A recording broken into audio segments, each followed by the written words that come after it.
A better way to pay your UTG fees with instant proof of payment and real-time student portal update.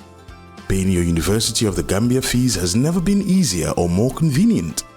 With Ecobank, students, parents and guardians can pay UTG tuition and related fees through our secure digital banking channels such as Ecobank mobile app, Ecobank Online and Ecobank Omni Lite. Once payment is completed, instant proof of payment is generated and the UTG student portal is updated in real time, allowing students to proceed immediately with registration, course selection, and clearance without unnecessary delays, while giving parents and guardians peace of mind that payments have been successfully processed.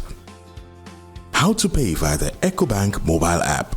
Open the Ecobank mobile app and navigate to the home screen. Select Pay Bill. Choose Pay a New Bill and select Schools from the category options. Select University of the Gambia. Select the specific product you are paying for. Enter your matriculation number and tap Continue. Validate your details. The system will display the payable amount. Press Continue to confirm the payment. An e-receipt is generated automatically as proof of payment with real-time updates on the student portal. How to pay via Ecobank Online or Omni Lite. Log in to Ecobank Online and Omni Lite using your credentials. Select the menu and choose Bill Payments. Choose Quick Bill Pay and select School from the category options. Select University of the Gambia. Select the specific product you are paying for. Enter your matriculation number and tap Continue. Validate your details. The system will display the payable amount. Press Continue to confirm the payment. An e-receipt is generated automatically as proof of payment with real-time updates on the student portal. Walk into any Ecobank branch or pay through our digital channels and enjoy instant proof of payment with real-time updates on the student portal. Ecobank, the Pan-African Bank.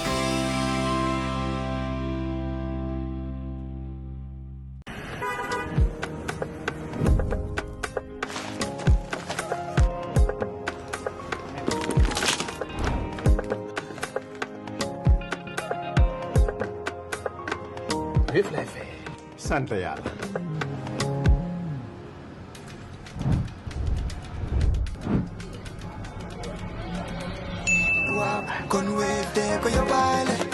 Lekar, utul wave, nga scan, nga fay, nak doo ci yokku dara.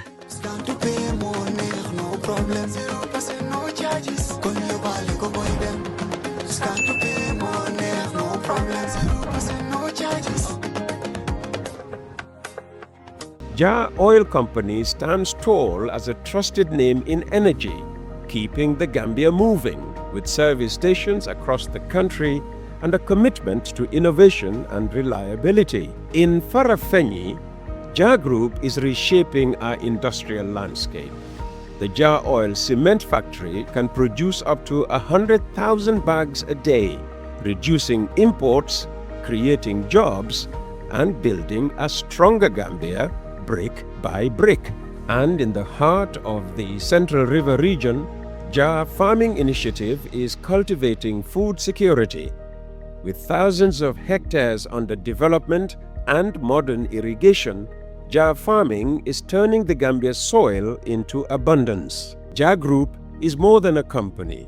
It is a vision of self-sufficiency, resilience, and progress. The Jah Group of companies, investing in industry, agriculture, and energy, building the Gambia's future today. For us here in the studio is Honorable Suwaibou Touray, his first time in our studio, and we are talking about his vision. He's the new Secretary General of the People's Democratic Organization for Independence and Socialism, or DOI, and generally his view of issues in the Gambia today, which we haven't got to yet, but slowly we will get there. What's DOI's vision for education reform, given its history or its historic emphasis on knowledge as power? Yes, well, if it comes to education, it looks like, for us, we don't want to just give education to people. I spoke at the National Assembly at some point. I think when the president made his SONA. I made my reaction. And they are praising the education that we are building university, we are doing this, we are doing. I said, well, those things are very good. But if you build universities, what do you teach in the university? When those people come out, what do they do? So whatever you teach in the university, whatever trade anybody learn in the university must be useful outside the university. Must be something that can contribute to the development of the society. So we are training people to be able to take jobs. Our vision for education is linked to the overall development of the country. We intend to develop the productive base. We don't want to neglect the productive base. And if we develop the productive base, let me give an example. If you have granite production, yes. In my childhood days, Gambia was producing something like 160,000 tons every year. Now we say we have all these tractors and all this, but we could only produce 40,000 or 45,000 tons. So what is the problem? But anyway, if we produce groundnut, yes. Now we have to develop the comparative advantage of groundnut. We have to turn that groundnut into oil. We have to turn that groundnut into soap. We have to turn that groundnut into butter, etc., etc. And then the groundnut shells into briquette, into ceiling. Yeah. So you have various various commodities that you can byproducts. So you need to concentrate in building those industries to ensure that those industries will do the finishing job. So that also should be linked to commerce. So you have to have a value chain. Granule production, processing, and then selling.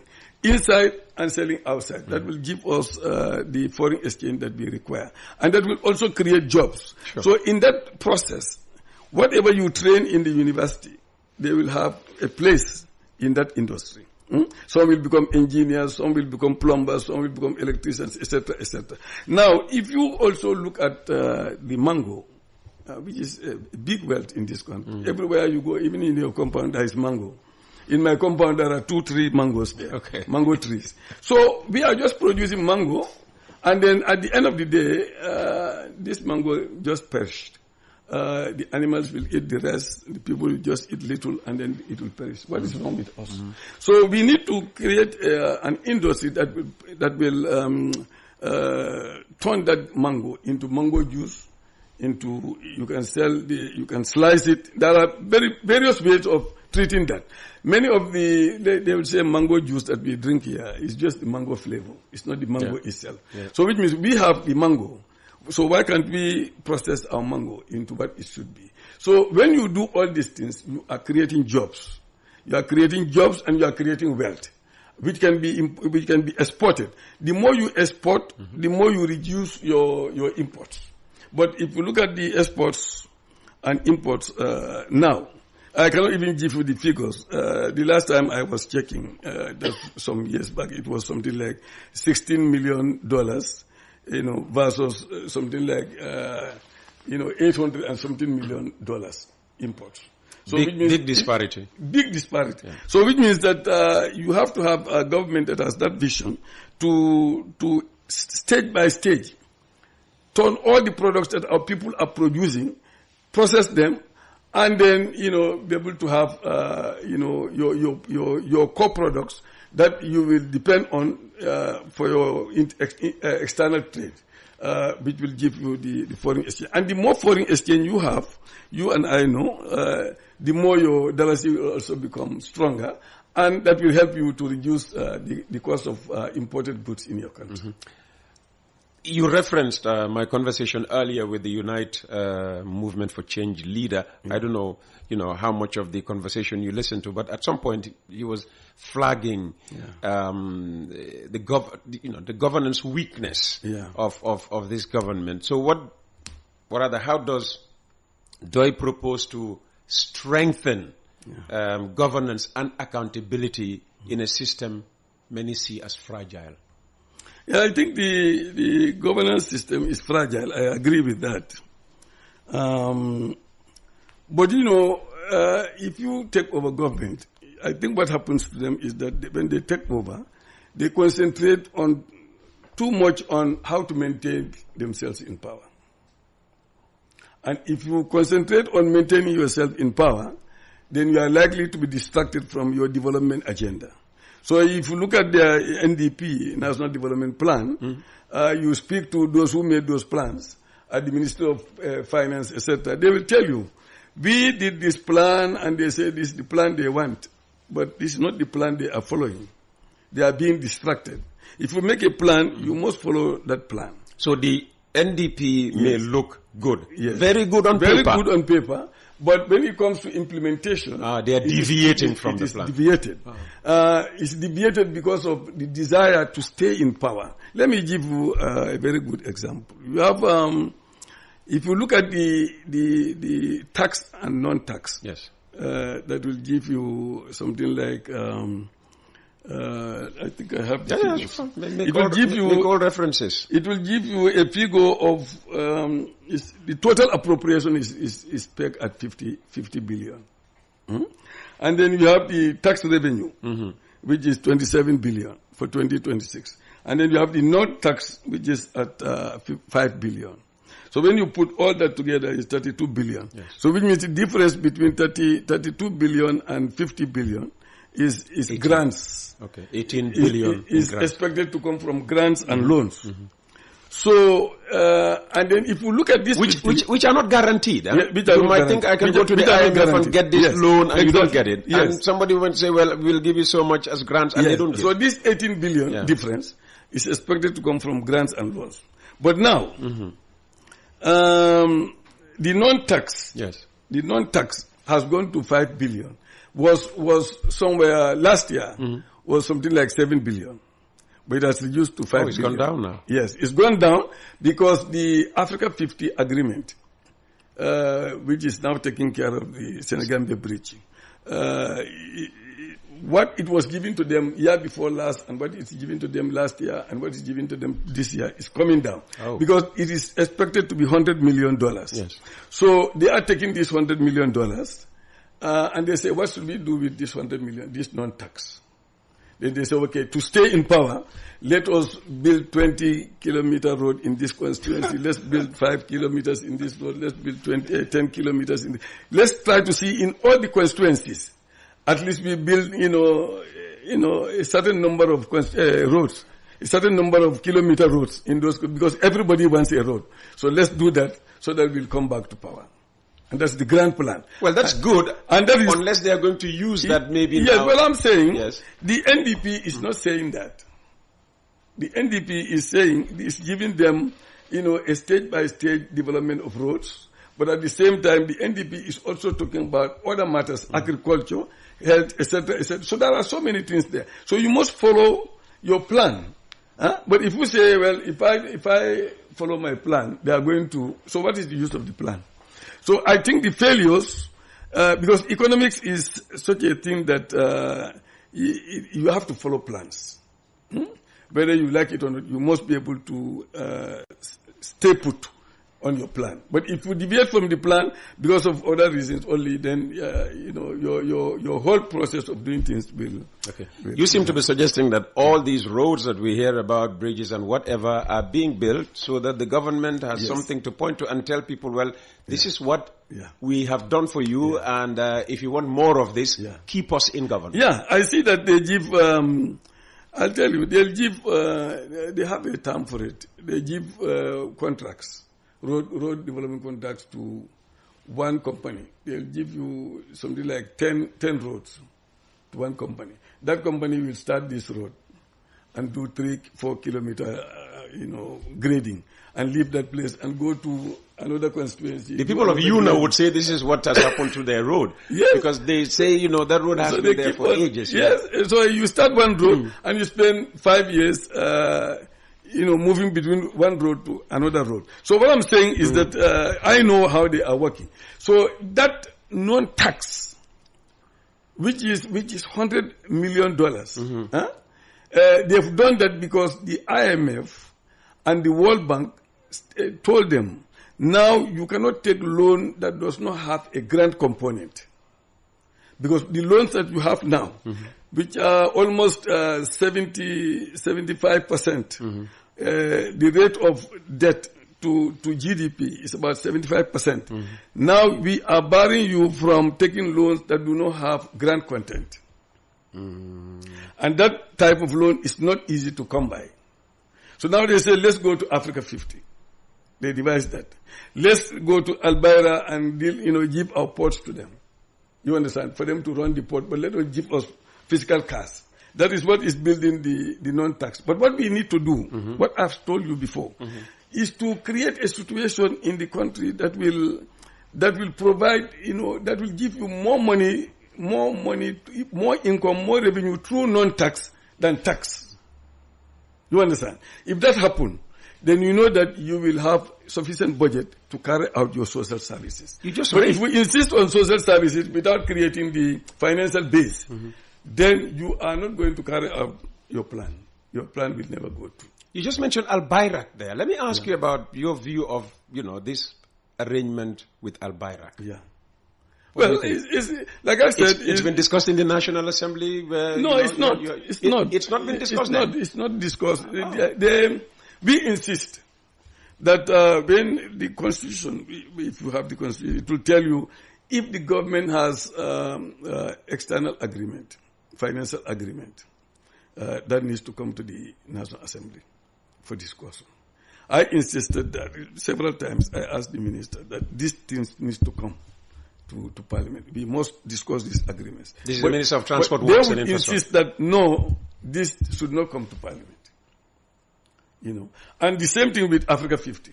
We say Africa 50 is an external company or business enterprise. So if you are going to have that agreement with them, which will allow them to take over our bridge and run it for 25 years, then that needs to come to Parliament for discussion.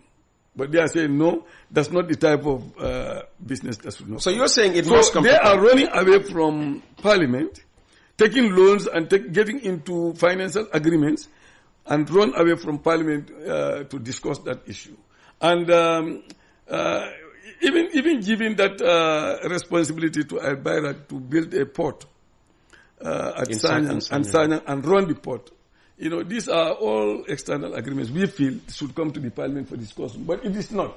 So I will not be able to tell you in detail what Al-Bayrak, but in principle, what they are doing is just taking money from Al-Bayrak and then giving the ports to Al-Bayrak to come up with some, what they call improvements, etc., and run it on a profitable basis. And the ports were giving us a dividend of 50 million every year. At least it's the only SOE. State-owned enterprise. State-owned enterprise that's giving something to the government. But now if we give that to Al-Bayrak and they give you money cash, and then you just spend the money in cash just to to show that you are doing something, eventually tomorrow, when you are not receiving anything from those areas, it may affect your budget. Okay. So these agreements should have come to the National Assembly. That's my belief. They are running away from the National Assembly. Can't the National Assembly do anything? Well, the National Assembly is not homogeneous. It's, the National Assembly is mainly a mixture of different parties. It's a mixture of different parties, but it is based on majority. And the majority is the ruling party. They have 18 members, and they also have what they call these independents that are aligned to them, and they also have nominated members. So when you say, should we do this thing, the majority will say no. So that's the situation in the National Assembly. It's not a compact. We are not thinking in the same way. It's a political institution. As a participant yourself, yes. What needs to change about our National Assembly? National Assembly, National Assembly should be, in our view, my party's view, is that it should be proportional representation. Because we have a lot of sectors of society that are not represented. Persons with disabilities, we are not there. Persons with disabilities. Christians, we are not there. Christians are not there. So, even women. There are women. Yeah, you have I think 3 women that won an election, and then you have 2 women that are nominated. Yes. And then there are international organizations that Gambia is a party to, and in those organizations they would say, you must bring a woman, to the PAP. You must bring a woman to, other parliaments. You must. PAP is Pan-African Parliament. Parliament. Yes. So, yes. So there are many places where women should play a part, but because they are not there, they are not there. Now, if it is proportional representation, you will see that you will almost have equal number of women, equal number of men, but you will also have people with disabilities will have an opportunity to come there. True. And youth will also have the opportunity. In fact, you have more youth there. They are just not conscious youth, but if they are conscious youth, now I will say that they are not conscious youth. If they are conscious youth, the parliament would have moved forward, because youth, the youth core in this country has more problems than any other. They are the ones who are dying in the sea. They are the ones who in fact want to marry, and they will not be able to have the resources to get married. So they have a lot of problems. So if the proportional representation system comes, that is something that we've been, our women gender. I'm part of the gender committee, and last time we come up with something that will help us to have women from, let's say, even if it is going to be 2 women coming from each region, that it will be an all women, election affair, where all parties can put up their candidates. But you must put up a woman. And then election will take place. Yes. And in that election, only, when it's an all-women affair, then women will win. For instance, in Serekunda Central, if all the parties only put up women, that will guarantee that the Serekunda Central representative will be a woman. Yes, so I'm saying, apart from the regular elections, this particular election is every region will select 2. Okay. So which means, if all parties put up, the party A has the highest, party B has the next highest, then those 2 will come to parliament to represent. That will give us 14 women from 4 regions, 7 regions. You understand? So if you have 14, and in addition to any woman that has won election in the regular election or ordinary elections, then you will see that when you add it, then you will have substantial number of women in parliament. That's just an affirmative action that will help the situation to bring women. And in that process, we also put disability there. That, at least 2 members of disability community must be participating, and they should be selected by the Federation of Disabilities. How do you call it? Disability Federation. Yes. Federation. So they'll be able to select 2, a man and woman, who will come to parliament to represent. Okay. Let's go to, another demographic. What role does DOI see for diaspora Gambians in national development? Yes, that's a very important. We have been advocating that, I could say, since we came into being. But every time we reach a certain place, there is a deadlock. Now, even though the Constitution, 1997 Constitution, said it explicitly that the diaspora, Gambians in the diaspora should vote, but to practicalize it is a problem. The IMF, not the IMF, the IEC has made effort. I really agree that they have made effort. They've learned how to do that. They went to benchmarking. They went to Cape Verde. And I think they went to Senegal as well and some other places, and they know how to do it. It's very easy for them to do it. But the electoral system, the method of voting, this token, using the token marble is the archaic thing that is really stopping us from many other things. Because it's the only country, the Gambia is the only country using marbles, using dust, using sawdust to participate in elections, using these boxes and all this. You could put only one transparent box, and then everybody will go and, to a secluded place, come and put it there in front of everybody, and that's very easy. You just need one box for the whole polling station. But now, if you have 20 candidates, and that's why the IEC is very stringent in allowing parties to be registered. Yes, that is one of the secrets. They are not telling us. But if you increase all this number of parties, and then all these parties will have to put 1, 2, 3, 10, 20 boxes, where will they get the space for all the polling stations where they have? Good question. That is a problem. So the government too is reluctant to allow diaspora voting to come, because in the National Assembly, the discussion, we've struggled very hard to ensure that in the new Electoral Act, when we were working on the bill, because my committee worked on the bill. Yeah. We put it there that the diaspora should be registered, and even how they should be registered. We put all that there. But when we went to Parliament, the ruling party, which has used their majority, and they voted us. They vote against it. And therefore now, the diaspora will not be registered. They insisted that after all that, they said, well, the new constitution, the new draft constitution would have taken care of that. Yes, the new draft constitution took care of that, but you are not sure whether that new draft constitution was going to pass or is not going to pass. So the Electoral Act, the bill that is before you, you should put the needful there. And then whatever amendments that are required in the 1997 constitution, you will simply do those amendments and tailor it to the electoral code, and then you have a system. So given what you just said, when the government says they are for diaspora voting, they are not being sincere. No. They are not for diaspora voting. We voted more than 4 times for that clause for the diaspora to be registered, but we have been defeated. That was at one time when the MPP members were not fully in-house, and we brought the issue, and when we voted, we defeated them, and it was maintained. Mm. But before the bill goes out, they come up with again, when they mobilize their members and say, well, we must take this out. So it shows that deliberately and persistently, they are opposed to the diaspora participating in elections. Touray has always championed democratic priorities. Yes. Right? How do you assess the current state of democracy in the Gambia? Well, the democracy in the Gambia is still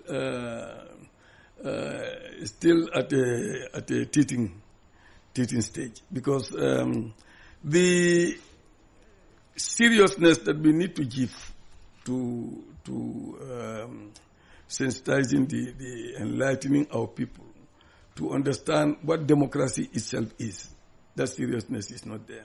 So you look at the NCCE, if you look at the budget that is given to NCCE, that should take up that responsibility. If I go around and tell people ABC, sometimes they take it with a grain of salt.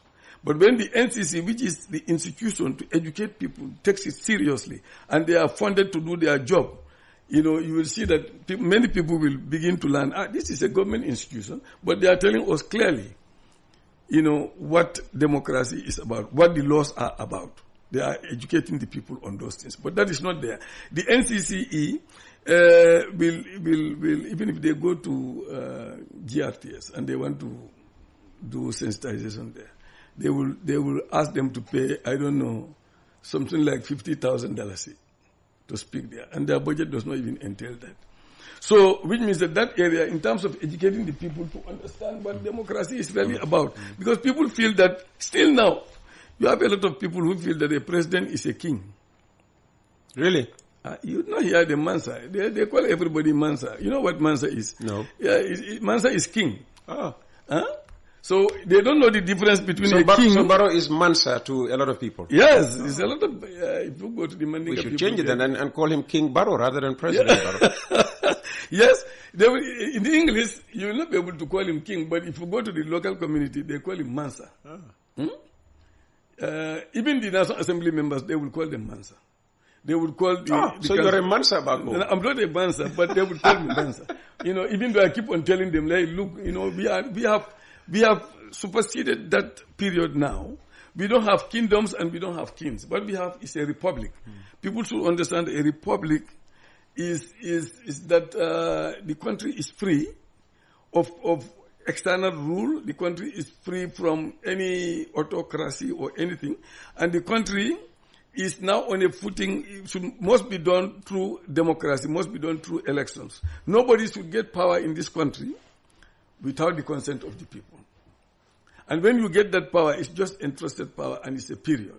And that period, they'll be monitoring you to see whether what you have promised them to do and what you are doing is different. If you look at the United States right now, you look at the Trump, what he promised when he was campaigning, is clearly visible to people what this man promised and what he is doing. But in Gambia, they will forget even what you have promised. And then you will go and do things and tell them, I am serving you. But what you promised them, you are not doing that. So which means that the democratic process will not be fruitful until the Gambian people are fully enlightened. That is one. But also our laws must also conform to democracy. But what we have is that our laws are not conform to democracy. Right now, the president is cajoling other opposition parties for going to the... Oh, he's cajoling them? He's cajoling. Ah. Yes. But he, is giving $50 million to tour the country. In the name of so-called Meet the People Tour. Yes. Yes. And this is a campaign year. So he is using that money, even in that campaign, that's the money he is using to campaign. But other parties are not giving anything. You understand? And these are national institutions. If you are giving money to party A, you should give it to all the other parties. But it's only given to the ruling party. That in itself is not... Well, it's not given to the ruling party. It's given to the president. Office of the president. Of the president. Yes. And the office of the president is using it for his campaign. So where is the equality in vote? Where is the transparency in votes? Where is the equity in elections? Okay. So that is one area. Like I said, the laws also. Gambians are outside. We've talked about that. Yes. They have not voted. Yeah. And they are contributing. They are contributing millions and millions of dollars through remittances into this country. Sure. You hear that the GDP is appreciating by 5%. I told the minister the appreciation of the GDP is due to nothing but to the remittances that are brought by these Gambian people.